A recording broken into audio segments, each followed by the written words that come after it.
कर्मचारी भविष्य निधि संगठन यानी कि ईपीएफओ के लाखों सदस्यों और पेंशन भोगियों के बीच लंबे समय से न्यूनतम ईपीएस पेंशन को 1,000 रुपए से बढ़ाकर 7,500 रुपए प्रति माह करने की मांग उठती रही है।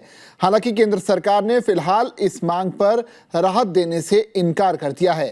सरकार ने स्पष्ट किया कि अभी न्यूनतम पेंशन बढ़ाने का उनका कोई भी इरादा नहीं है और उसका ध्यान पेंशन फंड की वित्तीय मजबूती बनाए रखने के साथ ही सामाजिक सुरक्षा सुनिश्चित करने पर है। यह स्पष्टीकरण ऐसे समय पर आया है जब कर्मचारी पेंशन योजना 2026 को अधिसूचित किया गया है। नई योजना ने पुराने ईपीएस 1995 की जगह ले ली है, लेकिन पेंशन की न्यूनतम राशि और उसकी गणना के तरीके में कोई बदलाव नहीं किया गया है। लोकसभा में शिवसेना यूबीटी सांसद भाऊ साहब राजाराम वाकचौरे ने ईपीएस 95 नेशनल एजिटेशन कमेटी की ओर से उठाई गई मांग का मुद्दा भी उठाया। उन्होंने न्यूनतम मासिक पेंशन को 7,500 रुपए करने और उस पर महंगाई भत्ता देने को लेकर सरकार से सवाल किया। इसके जवाब में श्रम एवं रोजगार राज्य मंत्री शोभा करंदलाजे ने कहा कि फिलहाल सरकार के पास न्यूनतम ईपीएस पेंशन को मौजूदा 1,000 रुपए से बढ़ाने का कोई प्रस्ताव या तय समय सीमा नहीं है। सरकार का कहना है कि उसकी प्राथमिकता ईपीएफओ सदस्यों को सामाजिक सुरक्षा देना है, लेकिन इसके साथ ही पेंशन फंड की दीर्घकालिक वित्तीय स्थिति और भविष्य की देनदारियों का भी ध्यान रखना जरूरी है। इसी वजह से फिलहाल न्यूनतम पेंशन बढ़ाने पर कोई भी फैसला नहीं लिया गया है। सरकार ने संसद में यह भी बताया कि कर्मचारी पेंशन फंड का निर्माण कई सोर्सेज से होता है। एम्प्लॉयर वेतन का 8.33% पेंशन फंड में जमा करता है। केंद्र सरकार 15,000 रुपए की वेतन सीमा तक का वेतन का 1.16% योगदान देती है। पेंशन फंड की हर साल वित्तीय समीक्षा यानी कि वैल्यूएशन भी की जाती है ताकि उसकी स्थिति मजबूत बनी रहे। सरकार ने यह भी बताया कि मौजूदा 1,000 रुपए की न्यूनतम पेंशन को बजटीय सहायता के जरिए भी समर्थन दिया गया है।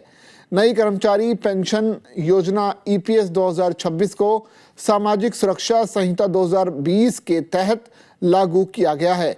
इस योजना ने ईपीएस 1995 और एम्प्लॉइज फैमिली पेंशन स्कीम 1971 की जगह ले ली है। हालांकि पेंशन की राशि और गणना का तरीका पहले जैसा ही रखा गया है, लेकिन कई प्रशासनिक बदलाव इसको लेकर किए गए हैं ताकि पेंशन से जुड़ी सेवाएं अधिक तेज और पारदर्शी बनी सकें। नई योजना के तहत प्रमुख बदलाव इस प्रकार हैं, जैसे कि पेंशन क्लेम का जो निपटारा है वो 20 दिनों के भीतर करने का प्रावधान दिया गया है, जबकि तय समय सीमा के बाद क्लेम में देरी होने पर पेंशन भोगी को 12% वार्षिक ब्याज देने का भी प्रावधान रखा गया है। उच्च पेंशन यानी कि हायर पेंशन से जुड़े प्रावधानों को नई योजना में शामिल किया गया है। नियोक्ताओं के लिए डिजिटल अनुपालन यानी कि डिजिटल कंप्लायंस को और भी मजबूत किया गया है। नई पेंशन लागू होने के बाद कई ईपीएफओ सदस्यों के मन में ये भी सवाल है कि आखिर क्या अब पेंशन की गणना नए तरीके से होगी। सरकार ने साफ कर दिया है कि इसमें कोई भी बदलाव नहीं किया गया है, यानी कि पेंशन की राशि कर्मचारियों की पेंशन योग्य वेतन और सेवा अवधि के आधार पर ही तय होगी। सरकार के ताज़ा बयान के बाद ये साफ हो गया है कि फिलहाल ईपीएस पेंशन भोगियों को न्यूनतम पेंशन में किसी बढ़ोतरी का लाभ नहीं मिलने वाला। हालांकि नई ईपीएस 2026 योजना के तहत क्लेम प्रक्रिया पहले से ज़्यादा तेज और समय सीमा में भुगतान नहीं होने पर ब्याज का भी प्रावधान रहेगा।